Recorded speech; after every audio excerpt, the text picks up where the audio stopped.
그 후에 예수께서 제자들과 유대 땅으로 가서 거기 함께 유하시며 세례를 베푸시더라. 요한도 살렘 가까운 에논에서 세례를 베푸니 거기 물이 많으니라. 그러므로 사람들이 와서 세례를 받더라. 요한이 아직 옥에 갇히지 아니하였더라. 이에 요한의 제자 중에서 한 유대인과 더불어 정결 예식에 대하여 변론이 되었더니 그들이 요한에게 가서 이르되, 랍비여, 선생님과 함께 요단강 저편에 있더니 곧 선생님이 증언하시던 이가 세례를 베풀매 사람이 다 그에게로 가더이다. 만일 하늘에서 주신 바 아니면 사람이 아무것도 받을 수 없느니라. 내가 말한 바 나는 그리스도가 아니요 그의 앞에 보내심을 받은 자라고 한 것을 증언할 자는 너희니라. 신부를 취하는 자는 신랑이나 서서 신랑의 음성을 듣는 친구가 크게 기뻐하나니 나는 이러한 기쁨으로 충만하였노라. 그는 흥하여야 하겠고 나는 쇠하여야 하리라.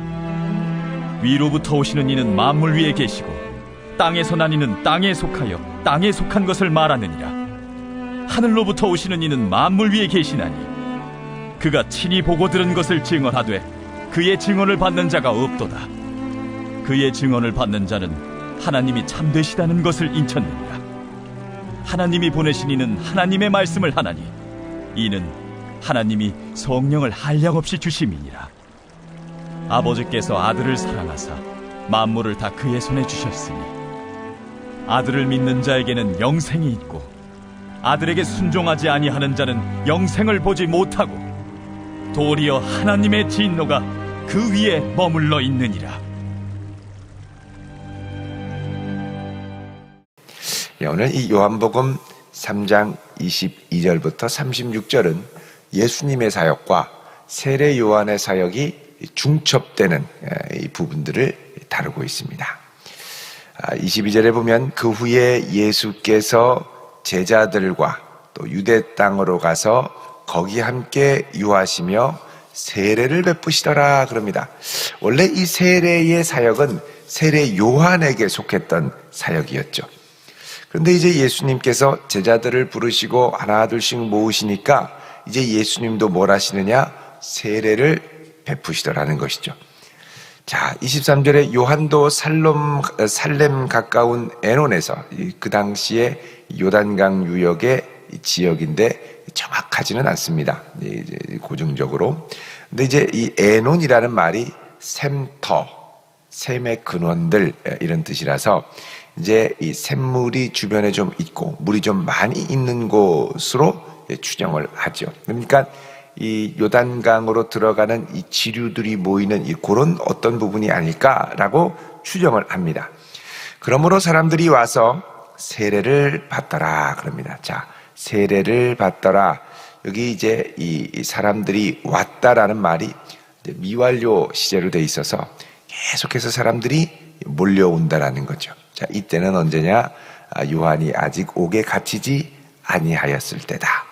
그래서 나중에 세례 요한은 감옥에 갇혀서 죽임을 당하는 이제 세례 요한의 마지막을 이제 살짝 지금 보여주죠. 다른 말로 하면 이 세례 요한이 길을 예비했던 예수님도 세례 요한과 같은 유사한 운명으로 갈 수 있는 것을 이제 살짝 지금 비춰주는 겁니다.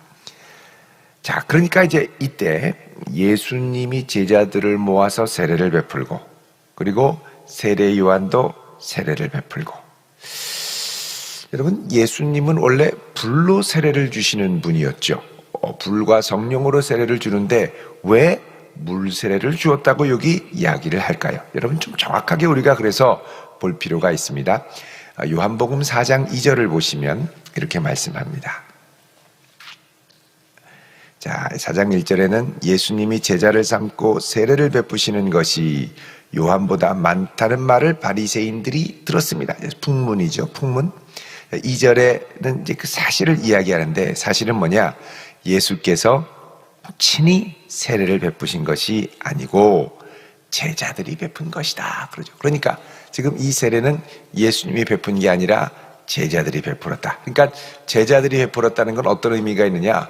세례 요한이 많은 사람들을 회개케 하고 그 마음과 중심이 예수님을 향하게 한 것처럼 제자들도 예수님을 향하도록 그 마음을 돌이켜서 결국 예수님을 따르고 예수님께 성령 세례를 받도록 하기 위한 것이라는 것이죠. 그래서 여러분, 우리는 항상 우리의 모든 활동과 중심이 사람들로 하여금 예수님을 향하도록 하여야 할 줄로 믿습니다. 우리가 행하는 걸음, 우리가 하는 말, 모든 것이 다 예수님을 향할 수 있도록, 예수께로 향할 수 있도록 해야죠. 자, 그래서 이 중첩되는 기간, 제자들도 예수님을 증거하고 세례 요한도 예수님을 증거하고, 자, 이제 요때 25절에 요한의 제자 중에서 한 유대인과 더불어 정결 예식에 대하여 변론을 합니다. 자, 이 정결 예식이라는 것은 무엇입니까? 우리의 몸을 깨끗하게 해서 하나님 앞에 거룩하게 해야 된다. 왜 그러면 정결 예식에 대해서 이야기를 할까요? 그것은 이 정결 예식이 우리 그 가나의 혼인잔치에서도 여러분 보지 않았습니까? 정결 예식을 따라 드는 물 항아리 6통. 그러니까 이 정결 예식을 사용하는 수단도 뭐냐면 물입니다. 그러니까 물로 깨끗하게 씻고 정결하게 된다. 이렇게 되는 건데, 세례 요한은 아예 요단강에서 온몸을 담그게 하니까 무엇이 참된 정결이냐?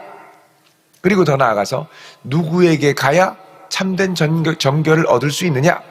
세례 요한은 단회적인 세례를 통하여 회개하고 정결케 되어 다가오시는 그리스도 예수 메시아를 맞을 준비를 하게 했다면, 유대인들은 단회적인 게 아니라 또 단회적으로 했으면 또 들어올 수 있으니까 나갔다 들어오면 씻고, 또 하나님께 제사 드리러 갈 때마다 씻고, 그러니까 반복적인 정결을 이야기를 한 것이죠.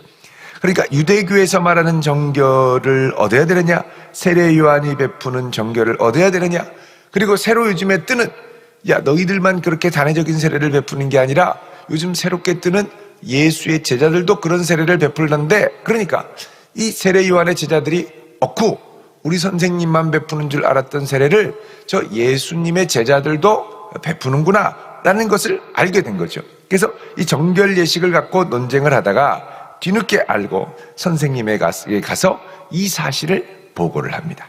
26절에 그들이 요한에게 가서 이르되, 랍비여, 선생님과 함께 요단강 저편에 있던 그러니까 요단 동편에 함께 예전에 세례를 받았으니까요. 곧 선생님이 증언하던 이가 세례를 베풀매 사람들이 다 그에게로 가더이다. 그러죠. 자, 모든 사람들이 다 가더이다. 원래는 예수님도 세례 요한한테 세례를 받았는데요. 우리 같으면 흔히 이런 얘기 하지 않습니까? 야, 쟤 조그만 할 때 내가 키워줬어. 내 밑에서 커가지고 저렇게 된 거야. 이런 식으로 이제 자랑을 하거든요. 세례 요한도 그럴 수 있죠. 나한테 세례 받은 사람이야. 뭐 대단한 거 아니야. 얘들아, 그 오리지널 인증서를 좀 하나 만들자. 그래서 거기에 딱 붙이고 예수의 세례는 세례 요한에게 받았다. 이렇게 하면 또 보호할 수도 있고. 안 되겠다. 얘들아, 특허청에 세례를 특허내자. 그래가지고 딱 붙이면 꼼짝 못하게 이거 라이센스 비용 내라. 내가 처음 시작한 세례인데 오리지널이 나다. 그 원조 세례. 그리고 예수님은 그 다음에 그냥 세례. 이렇게 되지 않겠습니까? 자, 이런 거를 따질 만도 하지요. 세상 풍속에 따르면. 그리고 원래 같은 세례를 줬는데, 나만 세례를 줬는데 다른 사람이 와가지고 내가 하던 걸 똑같이 배워간다. 그게 참 어려운 거죠. 직원이 사장님한테 열심히 배워서 똑같은 동종업종을 바로 앞가게에 차린다. 참 마음이 곤란한 겁니다. 이런 경쟁 관계를 뭐라 그러냐? 라이벌이라고 그러죠. 라이벌. 이 라이벌은 원래 그 말이 리버에서 왔습니다. 리버. 같은 강물을 마시던 사람끼리 이제 경쟁자가 되는 거죠. 이게 똑같습니다.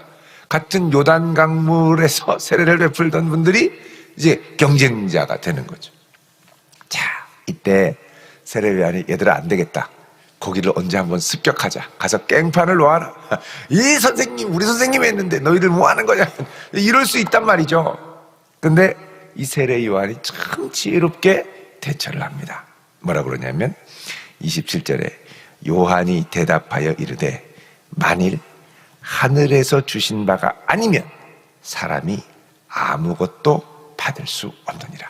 이것도 하나님의 허락하심이 있기 때문에 가능하다는 것이죠. 그러니까 내 앞에 펼쳐질 때, 내 통제를 벗어나는 일들이 일어날 때, 이거는 내 뜻대로 안 돼서 내가 분하고 억울한 게 아니라 하나님의 더 큰 손길과 허락하심의 섭리 안에 이루어진 것이다 라고 믿음으로 받아들인 겁니다. 우리는 분노하죠. 어떻게 나한테 세례를 받던 저 사람이 바로 옆에다가 또 세례터를 만들어서 세례를 주느냐. 그래서 여러분, 이스라엘도 성지순례 가면 요단강 서편에 세례터가 있고요, 바로 건너편에 세례터가 있습니다. 어디서 했느냐도 되지만 사실은 세례 요한의 세례터, 예수님의 세례터 이렇게 구분을 하면 참이 난감한 겁니다. 이거 왔다 갔다. 근데 이 세례 요한은 내 통제를 벗어나서 일어나는 일에 대해서 이것조차도 하나님의 허락하심이 아니면 절대 일어날 수 없는 것이다 라고 그러죠. 이 믿음, 여러분, 이런 믿음이 우리에게 있기를 축원드립니다. 나는 최선을 다하지만 오히려 나에게 좀 당황스럽고 또 황당한 일이 일어날 때도 하나님을 신뢰하며 이 상황 가운데 오직 초점은 뭐냐? 하나님의 주권과 하나님께 영광을 돌리는 것이 주권이 되는 거죠. 중심이 되는 것이죠. 자, 주님이 아니면, 하늘에서 주신 바가 아니면 아무것도 받을 수가 없다. 그리고 얘기하죠. 28절에 내가 말한 바, 나는 분명히 말했다. 나는 그리스도가 아니고 그의 앞에 보냄받은 자이고 이 사실을 증언할 이는 바로 너희들이다. 예수님의 제자들은 예수님이 오실 그분이라고 증거했다면 나는 그분을 예비하는 사람이라고 증거할 이는 너희들이다 라고 얘기를 하는 것이죠. 그러니까 세례 요한은 자기 자신의 사명을 철저히 인식하고 있었습니다. 그리고 세례 요한의 집중은 뭐냐? 오직 주님의 뜻이 이루어지고 주님의 영광이 드러나는 것에만 집중을 하는 거죠. 그래서 고백하는 아주 위대한 고백이 29절 30절이죠. 신부를 취하는 자는 신랑이라. 이 백성들을 취하실 분은 그리스도시고, 신랑 대신 그리스도시고, 서서 신랑의 음성을 듣는 친구는 누구냐? 세례 요한이고. 그러니까 그 음성을 듣는 친구는 크게 기뻐하나니 나는 이런 기쁨으로 충만하노라. 나는 신랑 주인공의 이 기쁨이 아니라 조연의 기쁨으로 충만하겠다는 거죠. 여러분, 우리나라는 뭘 하든지 주인공이 돼야 됩니다. 주인공이. 내가 주인공이 되지 않고 내가 스포트라이트가 받는 자리가 아니면 난 안 한다. 니들끼리 시커내라. 이렇게 되죠. 근데 세례 요한의 기쁨은 뭐냐? 그는 흥하는 기쁨. 그래서 30절에 이렇게 고백하죠. 같이 읽겠습니다. 30절 시작. 그는 흥하여야 하겠고 나는 쇠하여야 하리라 하니라. 아멘. 자, 여기 흥하여야 하겠고라는 말이 이제 헬라어로 데이라고 하는 조동사가 들어가 있는데 이게 must입니다. 그는 must, 반드시 흥하여야 하겠고 나는 반드시 쇠하여야 하리라. 난 반드시 쇠하여야 하리라. 여러분, 이거는 철저히 사명에 사로잡히지 않고는 고백하기가 쉽지 않습니다.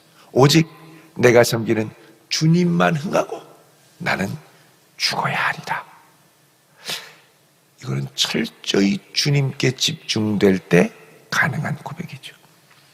여러분, 내 삶에 하나님께서 허락하신 자리가 있고 하나님께서 맡기신 사명이 있죠.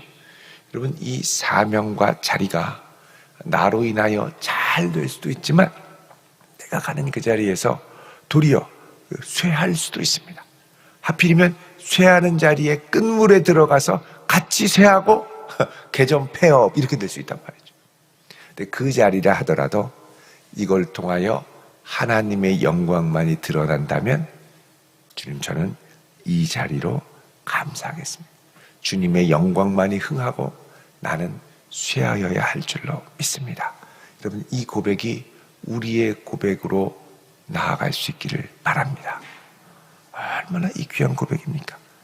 위로부터 31절에 보면 위로부터 오시는 이는 만물 위에 계시고 땅에서 난 이는 땅에 속하여 땅에 속한 것을 말하느니라. 오직 그분이 위로부터 오시는 거라는 거죠. 그분은 32절에 친히 보고 들은 것을 증언하되 그의 증언을 받는 자가 없구나. 그의 증언을 받는 자는 하나님이 참되시다는 것을 인쳤느니라. 그러죠. 인치는 건 뭘로 인치느냐? 성령으로 인치는 겁니다. 그 그리스도의 증언을 받는 자는 하나님이 참되다고 인치시는데, 그래서 이 성령으로 인치는 이 작업을 위해 34절에 하나님이 보내신 이는 하나님의 말씀을 하나니 이는 하나님이 성령을 한량없이 주심이라. 이제 그분이 성령으로 불세례를 베푸는 것을 너희들 알아야 한다라고 얘기하는 겁니다. 아버지께서 아들을 사랑하사 만물을 다 그의 손에 주셨으니 아들을 믿는 자에게는 영생이 있고 아들에게 순종하지 아니하는 자는 영생을 보지 못하고 도리어 하나님의 진노가 그 위에 머물러 있느니라. 자, 그래서 여러분, 세례 요한은 자기에게 와야 영생을 얻는다는 말을 단 한마디도 하지 않습니다. 나에게 와야 영생으로 가는 길을 그나마 좀 알 수 있다 한마디도 하지 않습니다. 아버지께서 아들을 사랑하사 만물을 다 그의 손에 줬다고 그러죠. 그 아들을 믿는 자에게는 영생이 있고 순종하지 않는 자는 진노가 머물러 있다. 그러니까 이제부터 누구에게 가야 되느냐? 아들에게 가야 된다. 지금 모든 집중을 아들에게로, 하나님의 아들에게로 집중을 시키는 겁니다. 여러분, 우리가 세월이 갈수록 많은 사람들에게 은혜와 덕을 끼치게 되는데, 많은 사람들에게 주님의 사랑과 은혜의 향기를 맡으면서 이들이 우리들을 볼 때 생각나는 것은 예수님일 수 있기를 바랍니다. 이분을 만나고 나면 이분이 참 좋다라는 생각도 들지만, 예수님이 참 좋구나. 이 사람만 만나면 예수님이 참 귀하고 예수님한테 가야 될 것 같고 예수님이 어떤 분인가 궁금해지고, 이런 역사들이 일어나야 한다는 거죠.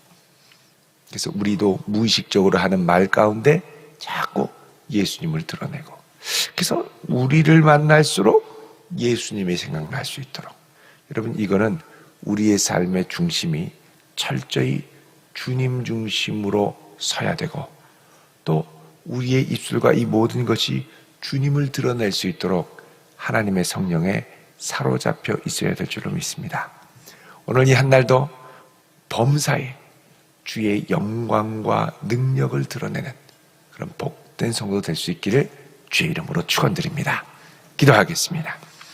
할렐루야. 거룩하신 아버지 하나님, 오늘 이 한날 우리의 걸음을 통하여 주의 이름이 높여지기를 원합니다. 그는 흥하여야 하겠고 나는 쇠하여야 하리라 고백했던 세례 요한의 고백과 같이 오늘도 우리의 걸음을 통해 주님 영광받아 주시옵소서. 주님, 때로는 우리의 삶에 우리의 뜻대로 통제되지 않는 일들이 일어난다 할지라도 이 모든 것을 주관하시는 분이 주님임을 깨닫고 주님의 역사하시는 손길을 기대하며 믿음으로, 소망으로, 기쁨으로 나아가는 하늘 백성 삼아 주시옵소서. 예수님의 이름으로 기도하옵나이다. 아멘.